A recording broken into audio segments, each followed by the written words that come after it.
a formação marxista-leninista dos nossos militantes, dos nossos quadros, estimulando, assim, sempre o estudo do marxismo-leninismo e de sua aplicação concreta para desenvolver a nova luta pelo socialismo do século XXI, que se desenvolve hoje no mundo como alternativa para a crise neoliberal presente na humanidade. A minha aula, ela se divide em 3 partes. A parte primeira, princípios leninistas de partido, uma definição do que é a tática e do que é a estratégia. A parte 2, segunda da aula, nós vamos abordar fatos históricos que marcam a trajetória centenária do nosso partido. Aí, essa abordagem é facilitada pelo áudio. Na verdade, é um curta-metragem com 23 minutos sobre essa trajetória centenária do PCdoB. E, por último, é um item novo, passamos a abordar com ênfase a partir do 15º Congresso, a segunda parte da resolução. A primeira é derrotar Bolsonaro, nós já conseguimos, mas a segunda, que é revigorar o partido, nós estamos, assim, vamos dizer, no segundo ano, porque o primeiro foi o ano passado, o Congresso foi em 21, o primeiro ano foi em 22, mas foi um ano, assim, de eleições, sabe? O partido estava voltado para o projeto eleitoral.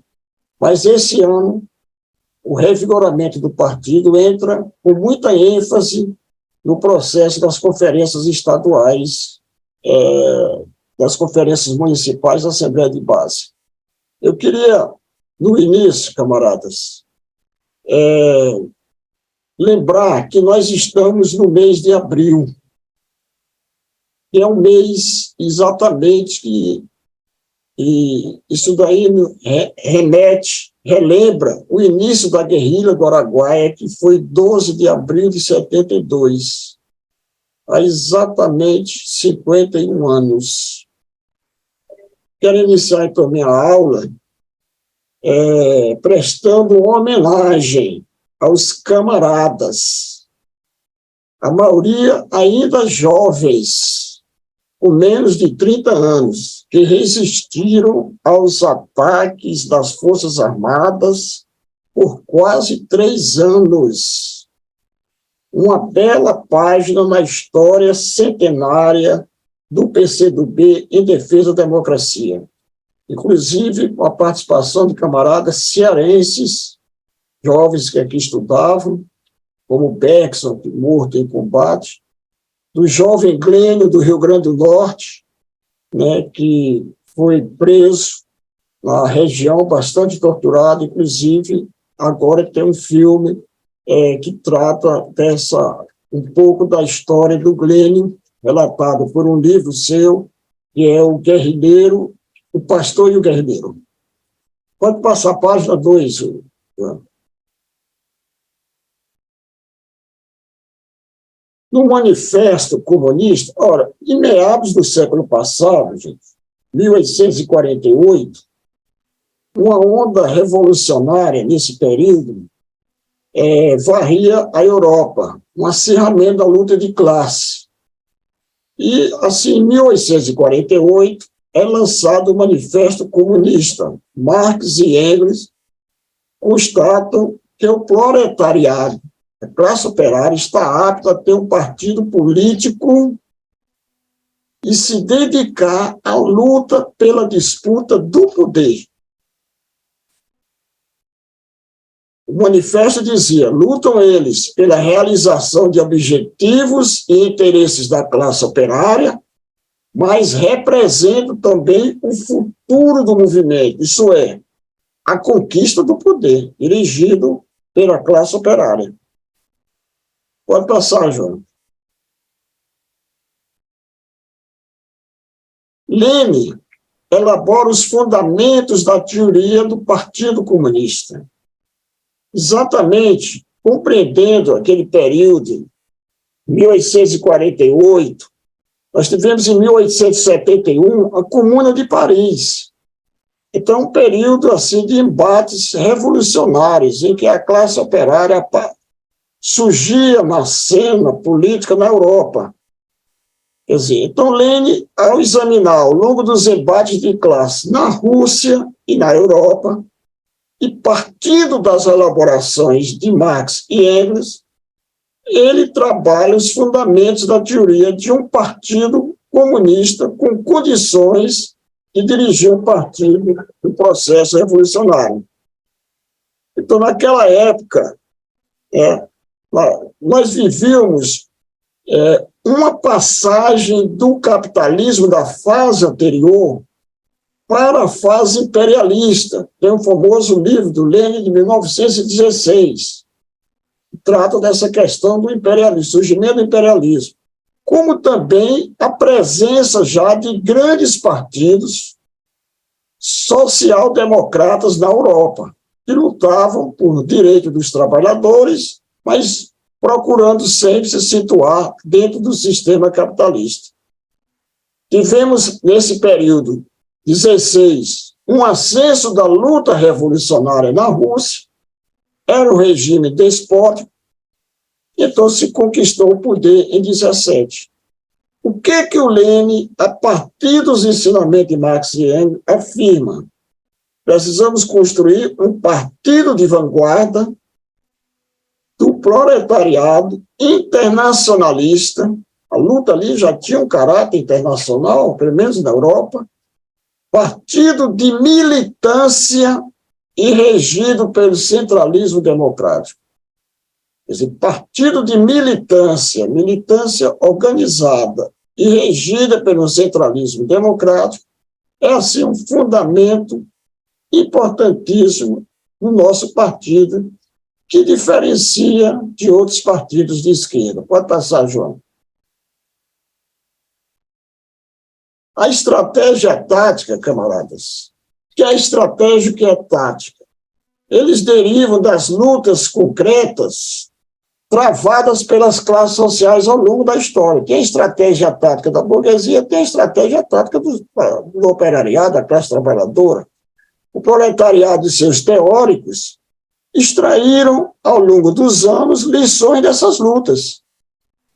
Cada período histórico, cada país, cada situação concreta exige estratégias e táticas singulares, não existindo receitas, aqui não existem modelos. Isso depende do processo histórico de construção socioeconômica de cada país e da situação concreta. Nós vamos ver agora a definição nas outras lâminas, exatamente o que é a estratégia e o que é a tática. Pode ir, João. Antes tem uma questão fundamental, que a estratégia tática, companheiros, deve estabelecer uma justa relação entre as lutas reivindicatórias e as lutas políticas. Quer dizer, o movimento operário, no início, tinha essa tendência, a luta reivindicatória era apenas reivindicatória. Quer dizer, então, nós temos que partir da situação de que as lutas reivindicatórias exatamente desembocam em lutas políticas onde o Partido Proletariado busca acumular força e conquistar o poder. Então, o movimento sindical e operário, isso é importante, deve construir ao longo de suas lutas por melhores condições de trabalho a unidade da classe em torno do objetivo de conquistar o poder político. Então, vamos ver como é que se define a estratégia tática. Pode passar, João. A estratégia é um objetivo principal a ser atingido em uma revolução e estabelece o alvo e as forças motrizes. Quer dizer, o objetivo geral a ser atingido é relativamente fixo e apenas modifica-se quando o processo revolucionário passa de uma fase para outra. Nós, por exemplo, no Brasil, a nossa estratégia é a construção da sociedade socialista, construção da sociedade socialista, através exatamente de um caminho que nós dizemos aplicação de um novo projeto nacional de desenvolvimento, caminho esse que o governo Lula sinaliza em alguns pontos importantíssimos. A tática, companheiros. A tática já é um período relativamente curto, sujeito a mudanças. Reflete um momento político, ou ascenso, ou descenso da conjuntura política em cada país. Por exemplo, vamos pegar agora mesmo os últimos 20 anos. Governo Lula, 1. Governo Lula, 2. Apoio do PCdoB, no sentido do governo avançar nas mudanças. Governo Dilma, apoio do PCdoB. Governo Dilma 1, no 2, com 2 anos, ela deu o golpe. Então surge o governo de Temer. Aí a tática muda. A estratégia é a mesma. O que do socialismo? A tática muda. Passa a ser oposição. Governo neonazista de Bolsonaro. Intensifica, então, a nossa tática de oposição ao governo. O governo Bolsonaro é derrotado às eleições. Vem Lula 3. A tática já muda. Passa a ser apoio ao governo Lula. Tá ok, camaradas? Então vamos em frente, João. Lenin aplicou e desenvolveu a tática e a estratégia a partir de ensinamentos de Marx e Engels, levando à vitória da Revolução em outubro de 1917 na Rússia. Foi também o arquiteto dos primeiros anos de implantação do poder na Rússia. Primeira experiência, a Europa em guerra ainda. Foi o mais destacado elaborador da estratégia e tática revolucionária do século XX. Vamos para a parte 2, camaradas. Fatos históricos que marcam a trajetória centenária do Partido Comunista do Brasil. Não se pode entender a história do Partido Comunista do Brasil nos últimos 101 anos sem entender a história do Brasil. Mas também não se pode entender a história brasileira sem ter em conta a ação dos comunistas. Porque os comunistas atuaram no curso dos acontecimentos políticos, períodos mais democráticos, períodos ditatoriais, como o Estado Novo, ditadura militar, agora do governo Bolsonaro, mas os comunistas sempre presentes, exatamente na história do Brasil. Vamos agora assistir, camaradas, o curta-metragem.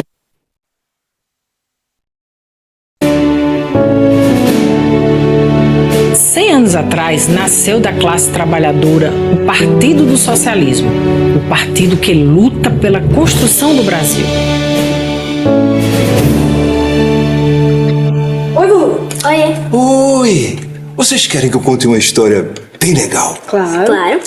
Era uma vez um grupo de liderança dos trabalhadores que resolveu fundar o Partido Comunista do Brasil. Isso em 1922.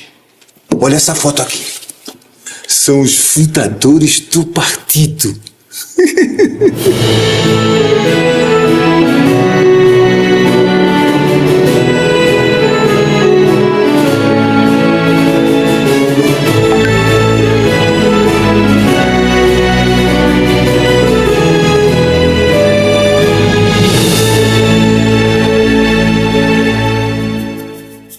Então, a fundação do partido fez parte de outros grandes acontecimentos nacionais. As lutas dos trabalhadores, do fim do século XIX até o início do XX, uniram-se a uma nova consciência social, surgida com os levantes tenentistas, a Semana de Arte Moderna, o Centenário da Independência e a Coluna Prestes, confluindo para um novo ciclo civilizatório no país.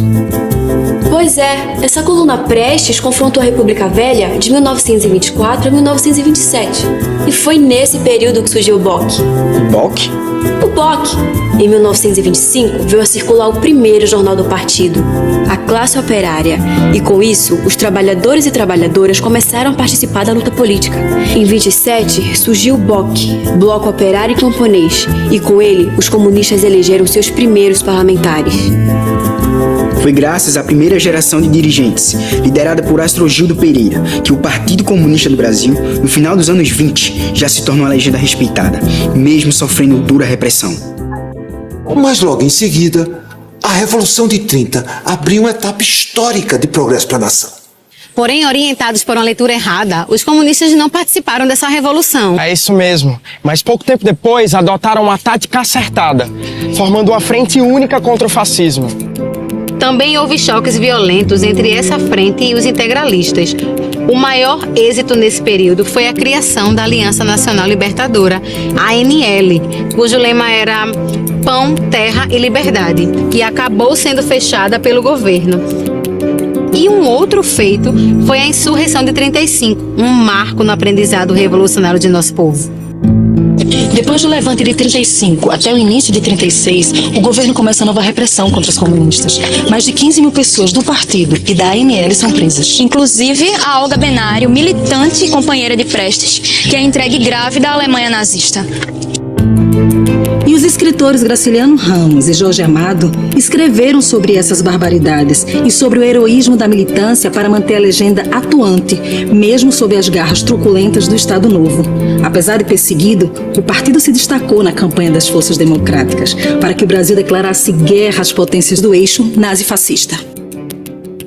Mas em 1945, o mundo celebra a derrota do nazifascismo. E no Brasil, a democracia avança. O partido conquistou a legalidade e cresceu rapidamente. E o Luiz Carlos Prestes, uma das principais lideranças do país, ele foi líder da segunda geração de dirigentes. O partido passou a lutar pela democratização e por uma nova Constituição. Nas eleições de 45, elegeu Prestes senador e uma bancada de 14 deputados.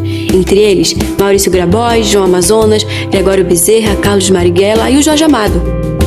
Essa bancada teve uma atuação marcante em defesa do direito dos trabalhadores, da soberania nacional e da liberdade religiosa. Após 45, o apoio do povo ao partido só crescia. E para conter esse crescimento, o governo reacionário de Dutra cassou o registro da legenda e o mandato dos parlamentares. Pois é. Mas o partido foi à luta e se destacou pela paz mundial. Teve atuação relevante na campanha O Petróleo é Nosso, que resultou na criação da Petrobras. Na década de 50, liderou memoráveis greves operárias e se vinculou à luta dos camponeses. Em 54, o partido aprova seu primeiro programa, patriótico, democrático e popular. E então, crianças, estão gostando da história? Eu tô gostando bastante. Conta mais pra gente. Conto. Em 1962, o Brasil entrou em ebulição com as reformas de paz de João Goulart. E também teve ebulição entre os comunistas. Nesse ano, em resposta à criação do Partido Comunista Brasileiro, várias lideranças como João Amazonas, Maurício Grabois e Pedro Pomar realizaram em 18 de fevereiro de 1962 uma conferência extraordinária que garantiu a continuidade do Partido Comunista do Brasil. As lutas seguintes do PCdoB comprovaram o acerto e a grandeza dessa conferência. O PCdoB é um partido forjado no combate a governos autoritários e ditaduras, e sempre na linha de frente, em defesa da democracia e das liberdades. É por isso que ele lutou bravamente contra a ditadura militar imposta pelo golpe de 64. O partido defendeu a união de amplas forças democráticas e patrióticas para a restauração da democracia. Porém, diante da truculência do regime militar, várias formas de combate teriam que ser utilizadas, inclusive a resistência armada. O partido procurou então combinar as frentes de lutas, com ações no campo e nas cidades, nos movimentos operário e estudantil. E no final de 68, a ditadura radicalizou o uso da violência contra as oposições. Prisões, torturas, assassinatos se tornaram rotina. Era preciso reagir e enfrentar. Iniciada em 12 de abril de 1972, a guerrilha do Araguaia foi um acontecimento destacado da resistência armada contra a ditadura. Embora tenha sido derrotada militarmente, exigindo um contingente de milhares de soldados, o Araguaia entrou para as páginas da história como uma epopeia pela liberdade. Até hoje é objeto de reportagens, livros, filmes, nos quais se enaltece o legado dos guerrilheiros e guerrilheiras do PCdoB à causa da democracia. Em 83, o PCdoB percebeu que tinha chegado a hora da ofensiva final contra a ditadura. Assim, realizou campanha exigindo a legalidade da legenda e defendeu ampliar ao máximo a frente pelas diretas já. Apesar da derrota, o PCdoB apoiou e ajudou a articular o nome de Tancredo Neves como candidato das oposições. E com a vitória, chegou ao fim o ciclo ditatorial. E nessas jornadas, os militantes saíram às ruas, erguendo as bandeiras vermelhas e defendendo a democracia e a legalidade do partido. Puxa vida, quanta coragem desse partido! E ele sempre dá a volta por cima. Então, em 85, com o fim da ditadura, começou a redemocratização do país e... Viva! As liberdades e as eleições foram restabelecidas. E a legenda dos comunistas, o PCdoB, depois de décadas proibido, conquistou a legalidade. O Partido Comunista do Brasil não é mais clandestino.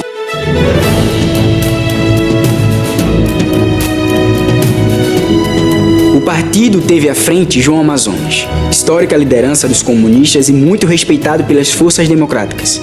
Com o prestígio que o partido adquiriu pelo enfrentamento à ditadura, um grande número de lideranças, sobretudo jovens, aderiram ao partido. Sedes foram abertas pelo país afora. E em 87, o partido conseguiu seu registro definitivo.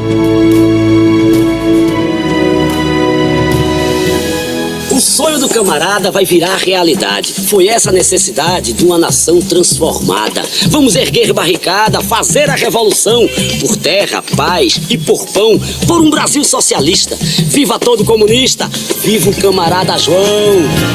A partir de 1985, quando foi legalizado, o PCdoB aumentou os vínculos com as lutas do povo. Esse acúmulo resultou em 86 na eleição para Constituinte. O partido elegeu 5 parlamentares: Haroldo Lima, Aldo Arantes, Edmilson Valentim, Eduardo Bonfim e Lídice da Mata, tendo João Amazonas trabalhando diretamente com a aguerrida bancada.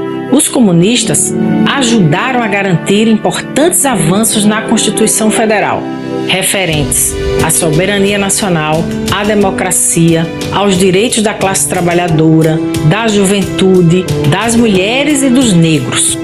Em 88, o partido realizou o seu 7º congresso, o primeiro na legalidade.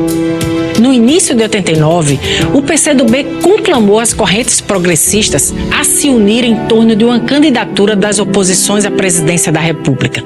Desse esforço, resultou a Frente Brasil Popular, com PT, PCdoB e PSB, que lançou Luiz Inácio Lula da Silva. Lula foi para o 2º turno, mas Collor de Mello saiu vitorioso e iniciou a implantação do neoliberalismo. No entanto, seu governo durou pouco. A campanha do Fora Collor, da qual a juventude do PCdoB foi protagonista, conseguiu aprovar o impeachment. Com FHC eleito, em 94, veio a avalanche neoliberal e o partido se levantou contra as privatizações e o corte dos direitos, reforçando a mobilização do povo. Mas em 91, ocorreu o fim da União Soviética e emergiu uma onda reacionária e anticomunista. Sério? Que horror! Pois é.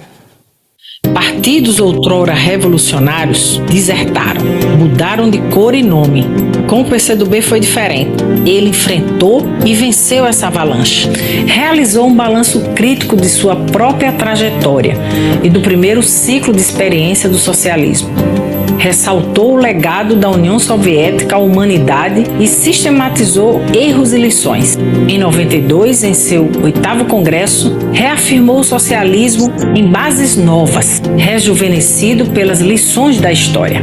João Amazonas liderou esse processo que resgatou a essência transformadora do marxismo.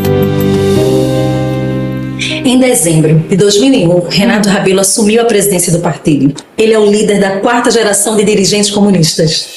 Ele apontou a possibilidade de vitória das forças progressistas em 2002, porém ressaltou que somente uma ampla frente, apoiada por extenso movimento social, seria capaz de vencer e governar. A chapa Lula, José Alencar, materializava essa diretriz e conquistou a eleição.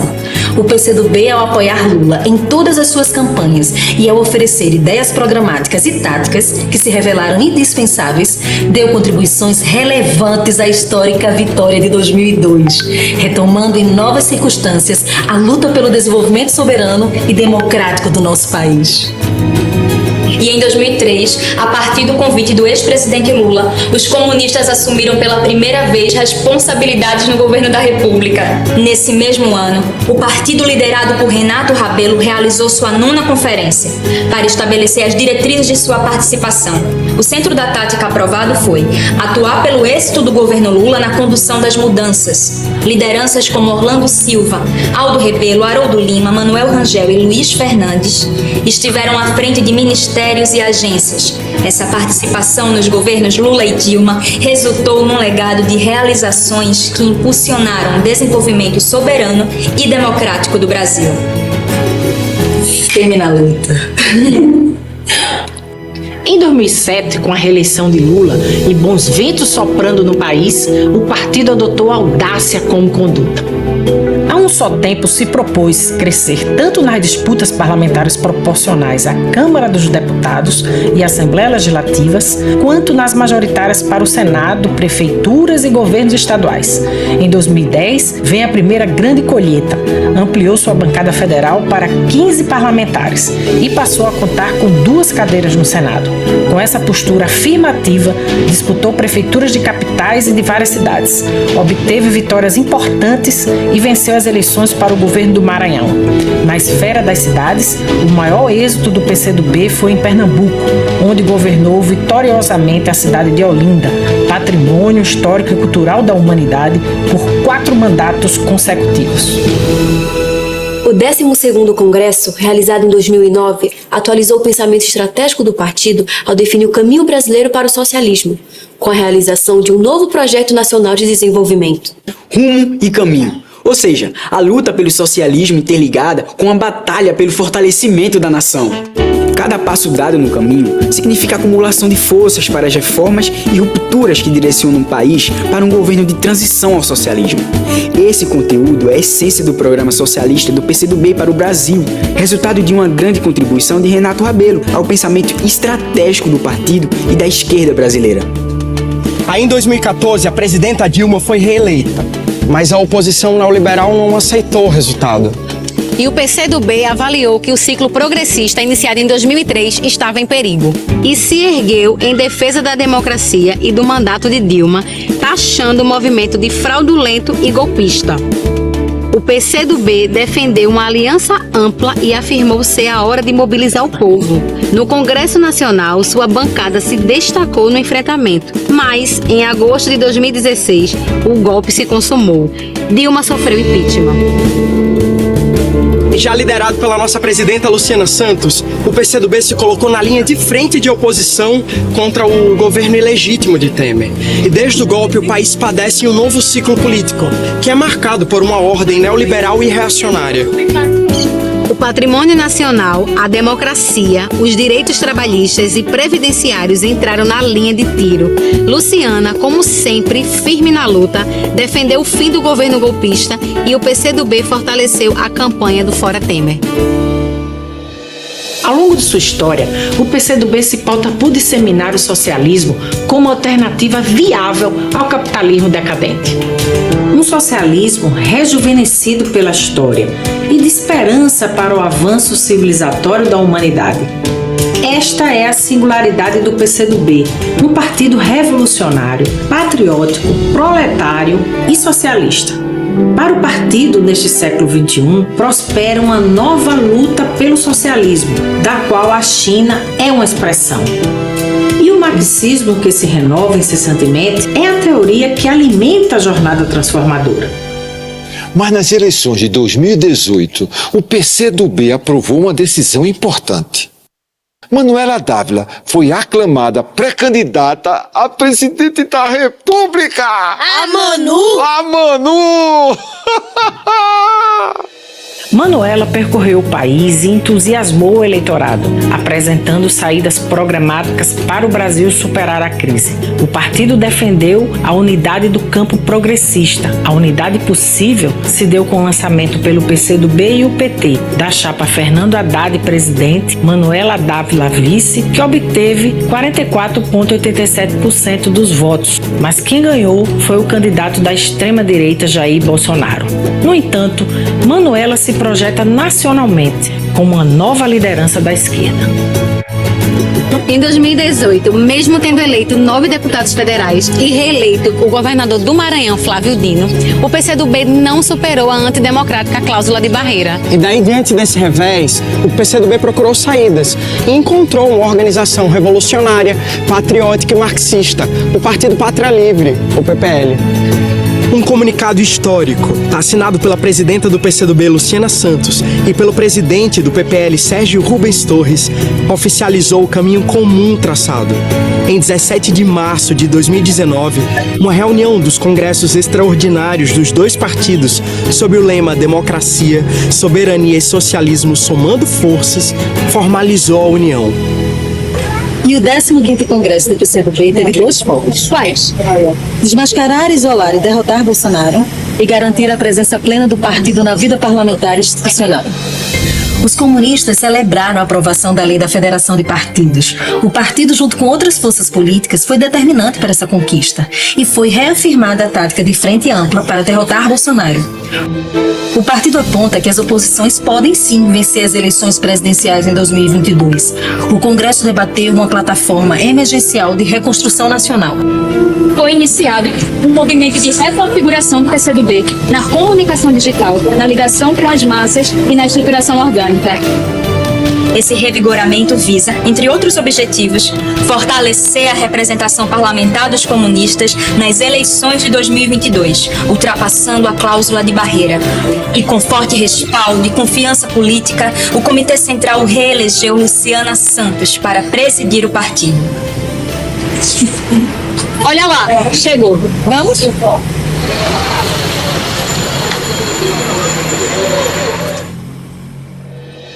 O PCdoB celebra seus 100 anos, jovem e contemporâneo, porque sempre soube se renovar. A expressão disto é a síntese do nosso programa, fortalecer a nação e lutar pelo socialismo. O PCdoB atua no presente, mirando o futuro. Está empenhado na tarefa de libertar o país do desastroso governo Bolsonaro, de restaurar a democracia e promover a reconstrução nacional.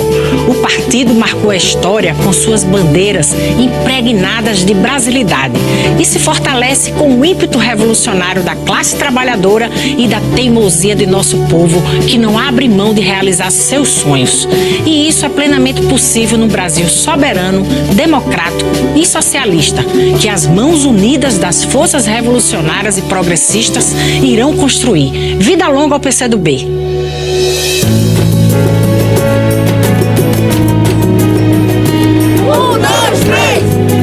5 mil e viva o Partido Comunista do Brasil!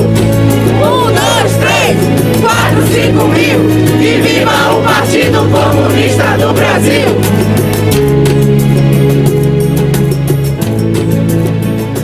Tu és criança a vida inteira, toda vermelha, sem uma listra. Minha bandeira, que é socialista, estandarte puro da nova era, que todo mundo espera, espera, coração lindo no céu flutuando. Te amo sorrindo, te amo cantando, mas a bandeira do meu partido vem entrelaçada com outra bandeira, a mais bela, a primeira, verde e amarela, a bandeira brasileira.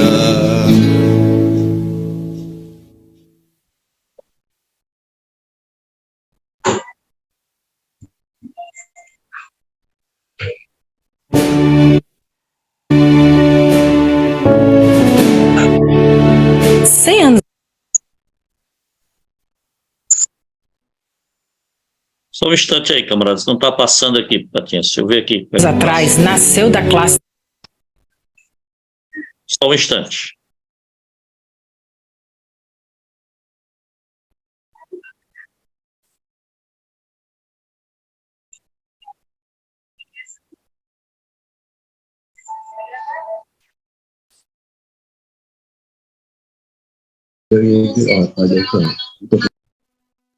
Pronto, Patinhas. Bem, camaradas, esse vídeo de 23 minutos relata de forma muito emocionante a nossa heróica luta, sempre em defesa do socialismo no Brasil, de um século. Esse material deve ser muito bem trabalhado pelo partido, os organismos do partido, assistir a esse material, debater a história do nosso partido, procurando exatamente entender qual é o sentido, qual é o objetivo da existência do Partido Comunista no Brasil. Devemos divulgar para os amigos, devemos apoiar as associações de moradores, passar esse vídeo para o povo, nos sindicatos, companheiros, em diversas entidades. O partido é legalizado, como falou o João Amazonas, o PCdoB saiu da clandestinidade. Nós temos que mostrar o partido para o povo. Esse é que é o sentido do revigoramento do partido, que eu vou abordar mais na frente. Então, camarada, nós entramos agora na terceira parte, que é o 5º Congresso do partido em 2021. Realizado com êxito o Congresso, travando luta num período de grandes dificuldades que era o governo fascista do Bolsonaro. Nas ruas, enfrentando o governo fascista, anticomunista de Bolsonaro, campanha anticomunista no Brasil, durante um longo período de pandemia, 2 anos de pandemia, realizamos assembleia de base, conferências distritais, municipais, estaduais, e a plenária final num clima de vibração, unidade, de mais de 600 delegados e uns 100 convidados. Recebemos mensagem de congratulações de 69 países de todos os continentes. Vamos em frente. Durante o 15º Congresso, camaradas, nós realizamos, foi retratado aí no vídeo, a batalha pela aprovação da Federação de Partidos, e constituiu-se numa vitória expressiva da democracia. A proposta aprovada já tinha sido apresentada pelo deputado Haroldo Lima. Por isso chama-se a Lei Haroldo Lima, emenda constitucional. Passou na Câmara, no Senado, e derrubamos o veto do Bolsonaro. Nessa batalha, o PCdoB foi força protagonista para aprovação no Congresso Nacional de emenda constitucional e na derrubada do veto presidencial. Mostrou a capacidade de articulação da nossa bancada federal, da presidenta, dos dirigentes dos comitês estaduais, camaradas, e procuraram exatamente conversar com os deputados, conversar com os senadores de seus estados. Mostrou o respeito do mundo político ao PCdoB como uma legenda centenária e indispensável da democracia. Isso daí é uma sinalização importante. Esse reconhecimento de que o PCdoB é indispensável para a democracia no nosso país. Vamos em frente, João. Vamos ver, camaradas, tratar da resolução por lei do 15º Congresso. Derrotar Bolsonaro e revigorar o PCdoB. Tem 3 tópicos a resolução. O primeiro tópico, ele aborda que a transição, afirma que a transição na ordem mundial se intensifica e acelera na pandemia. Que há, vamos supor assim, um fracasso da ordem unipolar instituído no mundo a partir de 91, do fim da União das Repúblicas Socialistas Soviéticas. Entendeu? E estava em gestação uma nova ordem mundial, tendo como um dos polos a China socialista. Quer dizer, em 91, o fim do modelo soviético, o socialismo acabou no mundo, o comunismo acabou no mundo, chegamos no fim da história, segundo o historiador Fukuyama americano. No entanto, 30 anos após, um tempo muito curto do ponto de vista histórico, 30 anos atrás, a China passa a ter um papel grande e significado, tanto do ponto de vista por causa do seu desenvolvimento econômico e social, como do ponto de vista de sua política, no sentido de mudar a atual ordem mundial. Então, nesse período, camaradas, temos o declínio relativo dos Estados Unidos e emergência de novos polos de poder, como eu destaquei já, a China e a Rússia. Nós podemos dizer que 2 grandes fenômenos marcam o século XXI, a pandemia e a guerra e o conflito armado entre a Rússia e a Ucrânia, em 22, início de fevereiro de 22. Quer dizer, mostra a recuperação do poder militar da Rússia e a sua reação diante do cerco feito pelos Estados Unidos e os países da OTAN exatamente ao território russo. Vamos em frente, João. O segundo ponto, companheiro, da questão nacional, o que coloca no centro? A união de amplas forças políticas e sociais para derrotar Bolsonaro e iniciar a reconstrução do país. Ora, companheiros, o PCdoB tem uma história de experiência de combate a ditaduras. Em 66, logo após, 2 anos após a ditadura militar, o governo Castelo Branco, o partido defendeu uma conferência extraordinária, um documento histórico que deve ser lido por todos nós. A União dos Brasileiros para livrar o Brasil da crise da ditadura militar. E a anistia, já defendeu, foi a primeira organização de esquerda a defender a anistia. Depois, uma Assembleia Nacional Constituinte para estabelecer uma nova ordem democrática do país. Após a anistia, camaradas, nós entramos na campanha das diretas já, ainda como partido não reconhecido legalmente. Né? Defendemos a ida ao colégio eleitoral, camaradas. Quando nós perdemos a emenda Dante de Oliveira, então, o processo final terminaria no colégio eleitoral, não tinha jeito. E uma grande bancada do MDB era contra a ida ao colégio eleitoral. Inclusive, toda a bancada do PT não participou do colégio eleitoral. Haroldo Lima, líder da nossa pequena bancada, fez uma reunião no seu apartamento com mais de 40 deputados para o comandante da guerrilha do Araguaia, João Amazonas, mostrar politicamente que nós tínhamos que ir para o colégio eleitoral para derrotar exatamente o governo da ditadura militar, que era o Maluf. E assim, camaradas, se aprovou no Congresso Nacional a vitória do Tancredo, que morre e assume Sarney. Então, essa capacidade de atuar de acordo com cada momento histórico.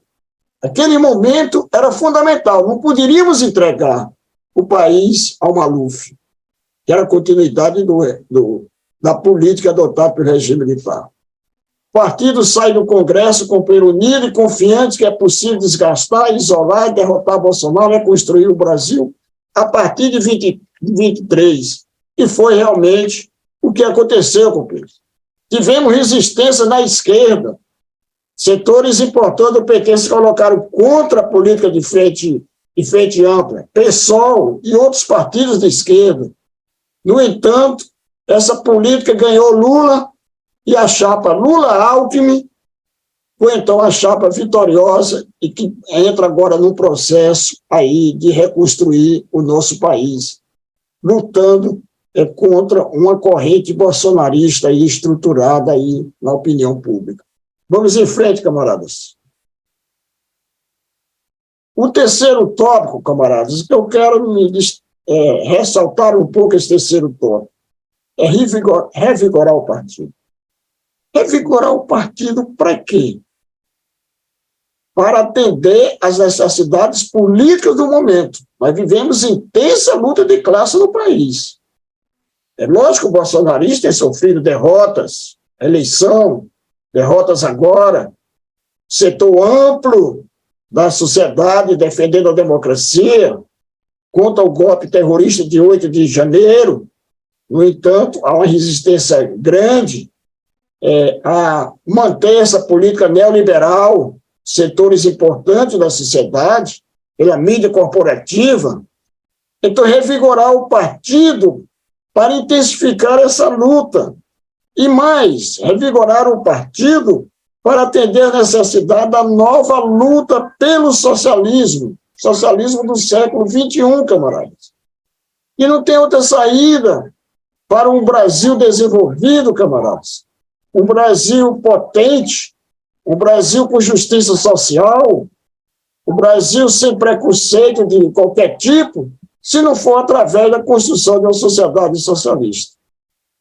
Para atender a esse contexto de resistência e a posterior retomada do partido, o futuro governo democrático, e a nova jornada de acumulação de força nas 3 frentes estratégicas, na frente dos movimentos sociais, na luta de ideias, na frente institucional, a resolução do 15º Congresso aborda o tema do revigoramento das fileiras partidárias, focando, primeiro, na necessidade de um salto qualitativo na nossa comunicação com o povo, em especial na comunicação digital. Isso desde o Comitê Central, Comitês Estaduais, Comitês Municipais e nas bases do partido. Da formação de quase especializados nessa frente, potencializando a nossa capacidade de comunicação com a sociedade. O segundo foco, a afirmação de nossa identidade. De nossa identidade.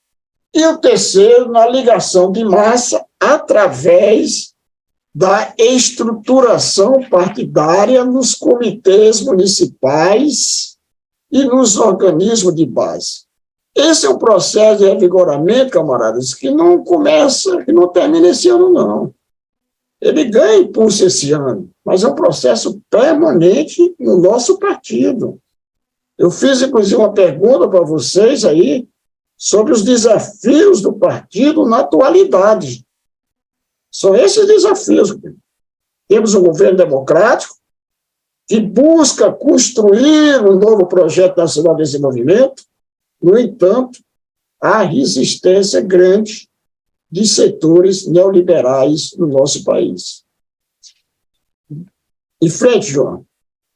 O primeiro foco, camarada, visa impulsionar um salto qualitativo na comunicação digital dos comunistas, visando participar ativamente da luta política e cultural contra as correntes bolsonaristas e neoliberais que eu já frisei. Fazer a defesa do socialismo, companheiros. Nós temos que ser vanguardistas.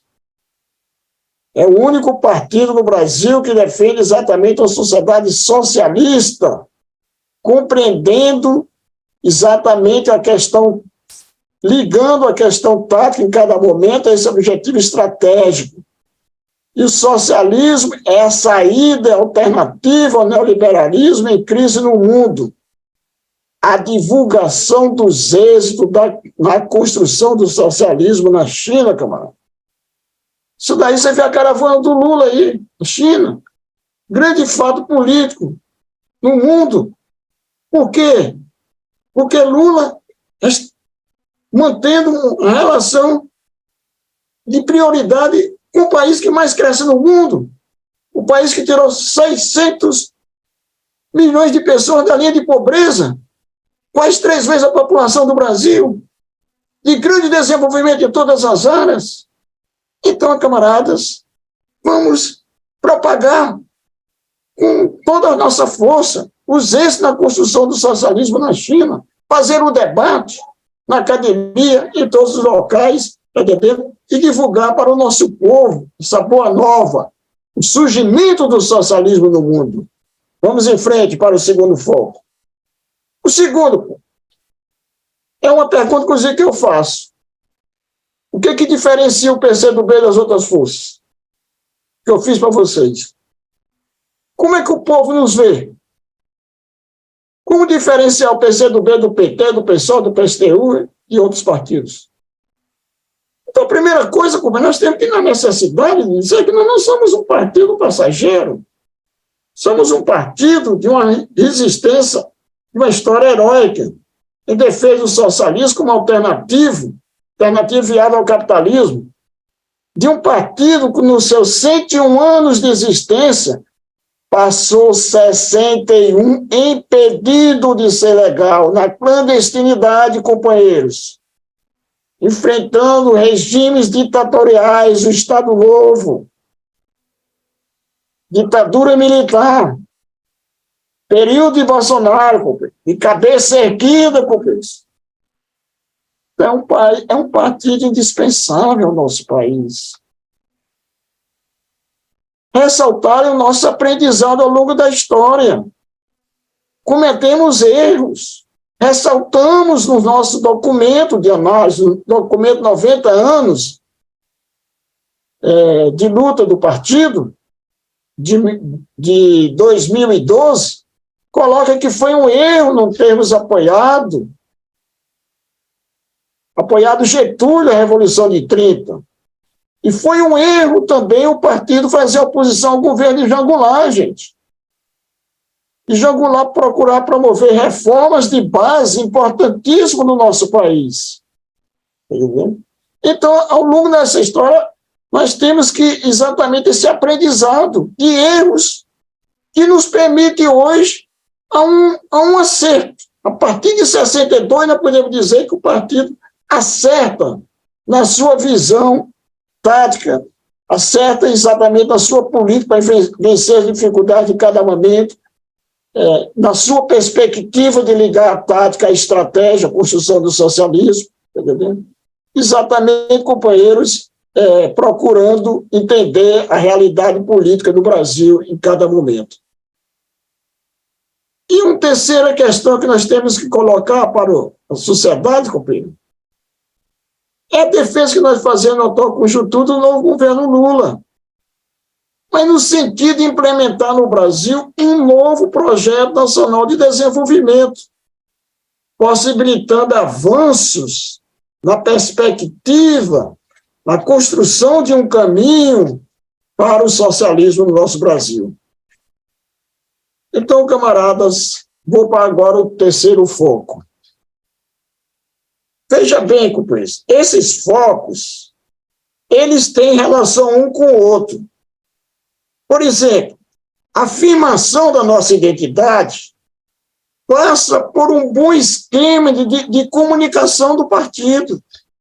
O partido comunicar nas bases em que atua, nos municipais, nos estaduais, exatamente um pouco a nossa história, a nossa luta pelo socialismo. Quer dizer, os nossos grupos de Zap A nossa participação na internet precisa entrar um pouco nessas questões que nos diferencia dos outros partidos, camaradas. Terceiro foco, preço.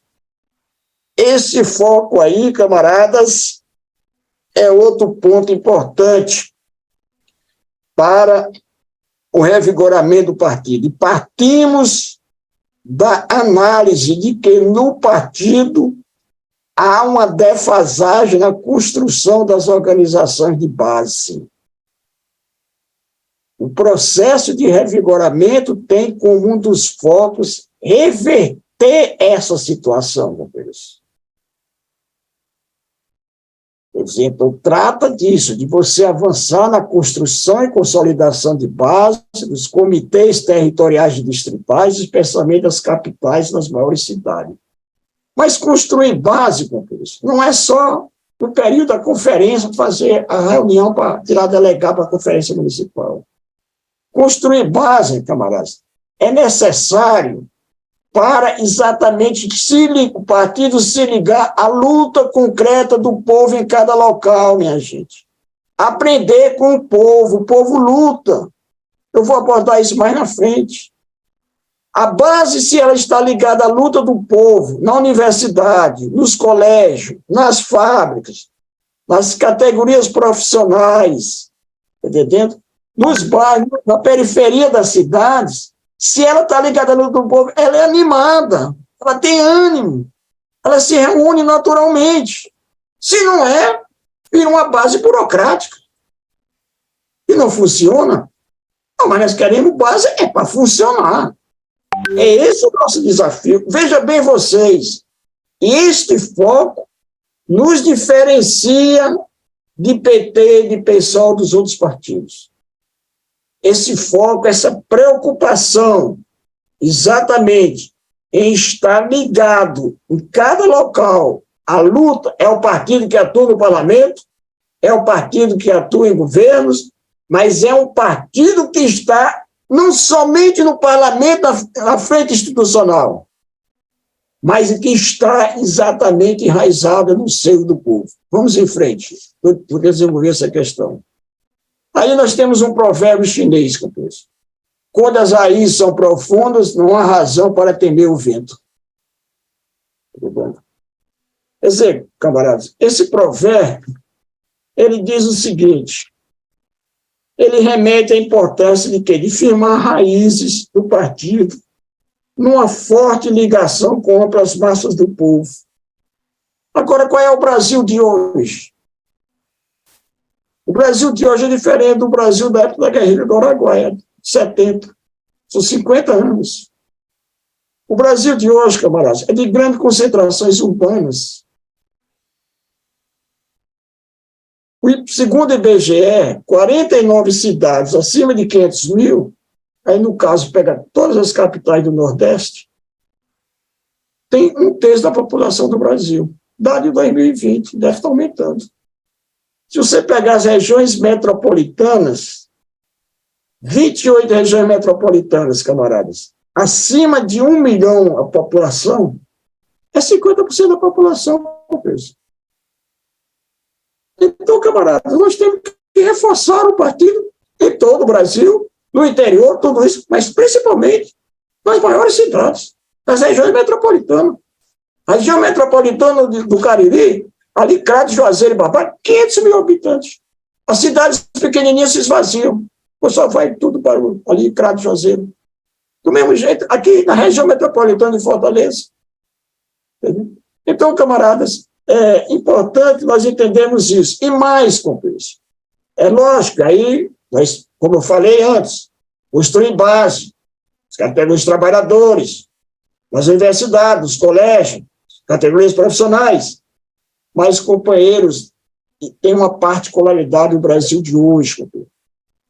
São nas cidades, os territórios, a periferia, companheiros. Fortaleza são várias cidades, podemos dizer, resumindo, 2, a da periferia e a cidade da Aldeota, do Prédio Bonito. Na periferia, camaradas, é miséria, é desemprego, é o crime organizado, é droga, repressão policial. Mas também na periferia tem fábricas, tem comércio, tem banco, tem faculdades, e o povo se organiza assim, gente. Associação de moradores, grupos de jovens, grupos de igreja, futebol, redes de solidariedade. Então, companheiros, nós temos que deslocar quadros para a periferia. Quadros profissionais liberais, médicos, advogados, não sei o que, prestar orientação, através da associação de moradores, ao povo, uma vez por semana, ou fazer um levantamento da nossa militância, quem mora na periferia, organizar bases. Agora, é ir para lá, não é para estar ensinando, não. Nós temos que ir para lá para aprender com o povo. Beber da sabedoria popular, companheiros. E envolver o partido na luta concreta do povo que já existe em cada local, companheiro. Camaradas, o que foi a guerrilha do Araguaia, camaradas? Por que demorou 3 anos para uma mobilização das Forças Armadas, Exército, Marinha, Aeronáutica, durante muito, desde o final da Segunda Guerra Mundial, para poder desbaratar os guerrilheiros, porque os guerrilheiros viviam no meio do povo.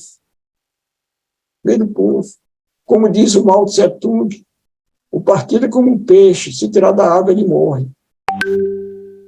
O Anjo Arroio, Maurício Grabois, os comandantes da guerrilha, já idosos, moravam em casas de taipe, casas que o povo morava também, companheiros. Nós tínhamos médicos lá, companheiros. Nós tínhamos enfermeiros lá, prestando ajuda ao povo, fazendo parto lá dentro, sem condições concretas, companheiros. Então, companheiros, é esse o nosso exemplo. Isso aqui é a nossa orientação. Nós temos que não é fácil, não, mas nós temos que romper. Porque se for fácil, não existia Partido Comunista. Só existe porque é difícil mesmo. A construção, a luta do povo. Né? O Batista, presidente do nosso partido no Rio, diz que a melhor maneira hoje de organizar os trabalhadores é na periferia, porque nas fábricas já há um esvaziamento. É lógico que se organiza nas fábricas. No sindicato, às vezes o pessoal muda o sindicato na porta da fábrica, mas o pessoal, quando sai, todo mundo correndo para ir embora para casa, enfeitar o trânsito. Na periferia, onde tem a sociabilidade do povo, gente. Tem trabalhadores de todo tipo, companheiros. Entendeu? Trabalhadores desempregados, biscateiros, trabalho aí de uberistas, jovens. Aí, companheiros, por aí vai.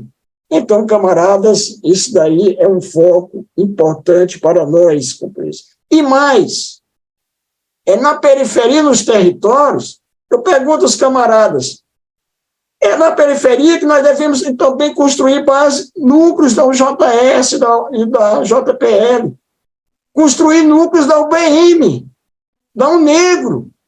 São entidades que têm um papel grande na luta contra o preconceito de gênero, racial, mas a raiz concreta dessas entidades, na periferia, com isso. É fácil? Não é. Mas vamos... Por isso que esse processo de revigoramento apenas começa este ano, camaradas. Em 23, já estou indo para o final, João. Só falta 2 lâminas assim. Em 23, no segundo semestre, a oportunidade da gente potencializar esse trabalho nosso, reconstruir as bases do partido e criar bases novas, filiar já pessoas no nosso partido, ao filiar, já organizar a base. A filiação, tem essa filiação solta, que nós vamos jogar uma campanha já a partir do segundo semestre, nacional, através da mídia, da comunicação, mas tem a filiação no dia a dia, dirigente sindical nosso, filiando trabalhadores, formando base, companheiros. O líder estudantil formando base, formando a JPL, ao mesmo tempo, filiando no partido pessoas do JS, JPL, e pessoas jovens que não são nem do JS, nem do JPL. Então, companheiros, esse processo, então, agora é um impulso. As conferências municipais, a plenária final das estaduais, com o espírito de impulsionar o processo de revigoramento do partido. E eleger direções, desde as organizações de base até o comitê estadual, que as conferências agora só vai para o estadual, em 2025 é que nós vamos para o Congresso, para o CC, e preparar o partido para a disputa municipal de 24, evidentemente é uma disputa importante, e a disputa exatamente municipal, visando a eleição de comunistas, formando uma base importante para a disputa de 26. Por último, companheiros, nosso leme 23, eu já frisei, filiar e organizar bases ativas e fortalecidas diariamente nas lutas concretas do povo no dia a dia, uma das questões centrais para o revigoramento do PCdoB.